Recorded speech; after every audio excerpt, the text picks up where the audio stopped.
us today on a beautiful fall day that no doubt Tyler had his hand in orchestrating. Everything centered around Tyler seems to be something magical and supportive of whatever we're doing, like this morning. My name is Mike Berghoff, and I'm the chairman of the board of trustees at Purdue. It's why I'm speaking to you this morning, but also because our company was the one that started the campaign to build this gate. And what we thought was going to be a donation exclusively for our company turned out to be something different. Nearly every contractor that worked on this, enhancing this gate to recognize Tyler, donated their services. So I want to thank them for doing so.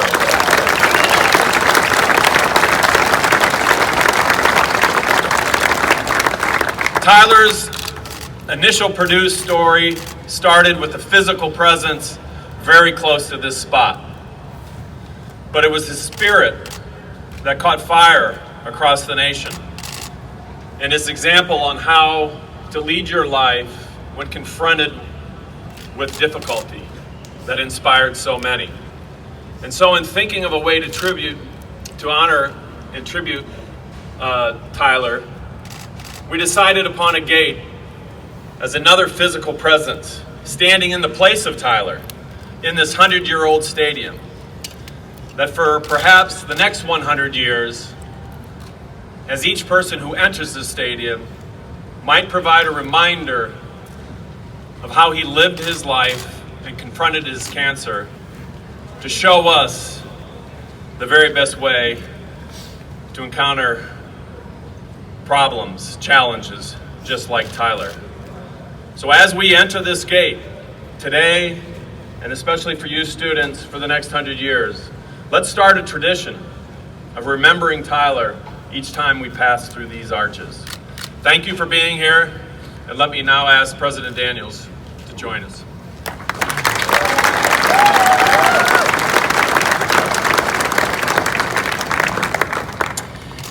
You know, what is left to say about Tyler Trent? Everyone here knows the story. No one here will ever forget what he did, how he lived, what he meant. But that will not be true of all future generations. And that's why we've done what we've done here. Everything about Tyler's life, to me, was literally heaven sent. Coincidence cannot explain that not only what he did, what he brought to us, but the timing with which he did it. The fact that he was discovered on this spot by our coach that got the whole process started could not be coincidental. The fact that he pointed toward the Ohio State game, told us what was going to happen. Nobody believed him, but he was right. And the magic that happened that night, and then everything that followed from that. And before he was done, and before this New Year's Day, he had left a mark, not just on every Boilermaker, but on this whole country.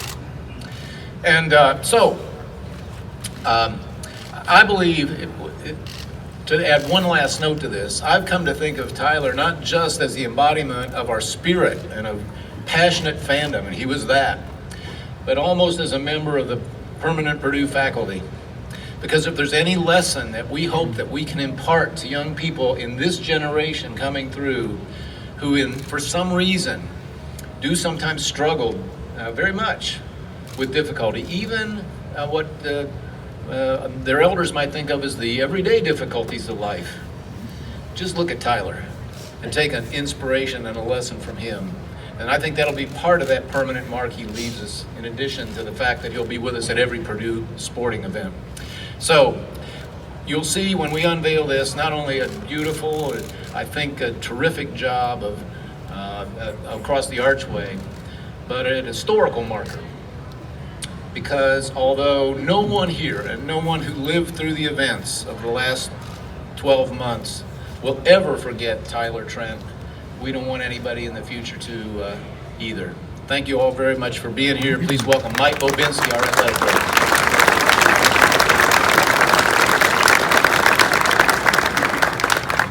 Thank you, President Daniels. I just real briefly would like to chat for a second about Tyler's impact on not only our football program and players, but also across our entire sports program, and really across the country, cutting across fan bases.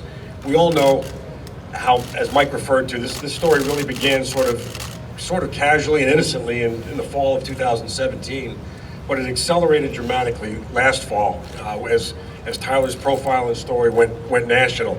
But for our players, what resonated with them and what they were struck by was his courage in the face of monumental adversity, his perseverance, his grit, his commitment to and belief, an unequivocal belief in a higher power and a cause greater than himself, which was to advance research and the hope for a cure of pediatric cancer, osteosarcoma, the horrible diseases that he battled for so many years.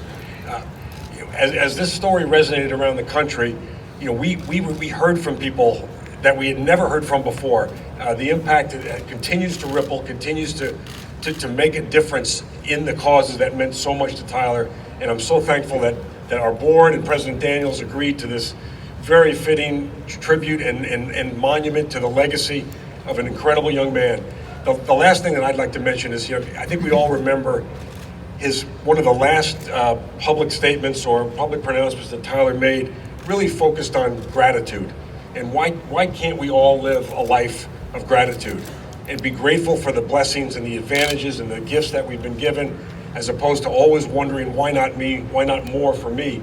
And that lesson, I think, again, is so indicative of a true Boilermaker. Tyler Trent, if there was one thing, when David Blau was asked last year, what do you think of when you think of Tyler Trent? I think of a true Boilermaker, and I think that says it all. So without any further ado, I'd like to bring up the Trent family. Mom Kelly, Father Tony, brothers Blake and Ethan, come on up here for a second, and thank you for being here today.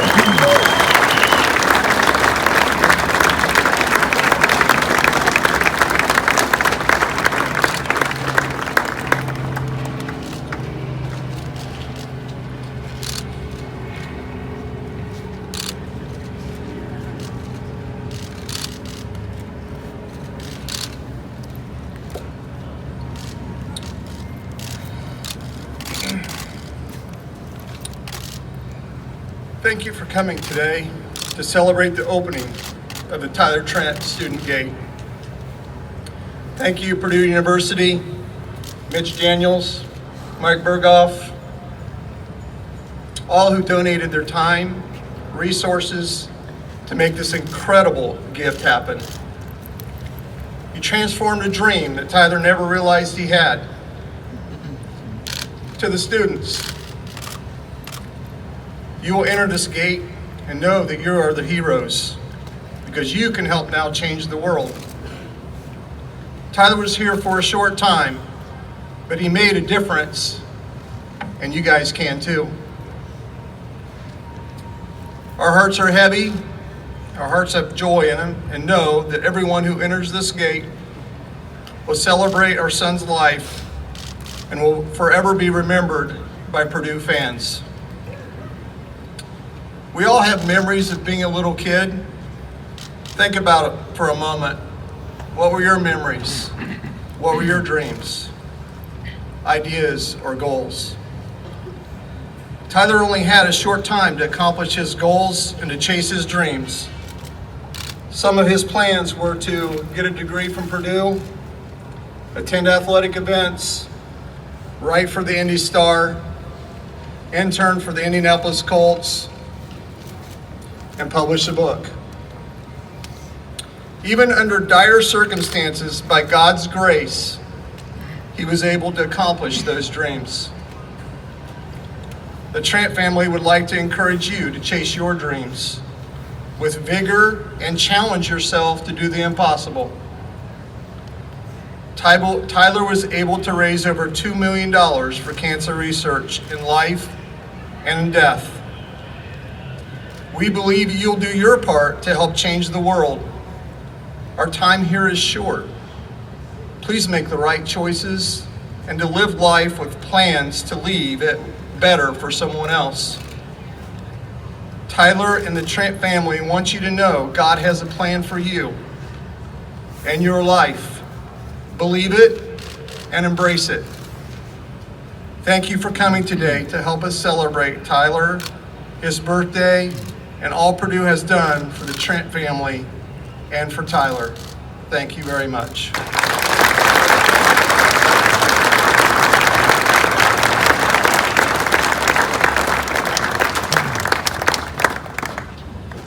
Prior to today, this gate was referred to as the student gate or gate E. From this day moving forward, it is now the Tyler Trent student gate. It might be referred to as the T2 gate, but hopefully for the next 100 years, the students who enter this gate will reflect on the example that Tyler left. So let this physical example stay with you for the rest of your career and for the students who are yet to come for as long as they pass through. So if we could unveil the rest of the gate. Tyler might have had a hand in that. He got tired of all this talking.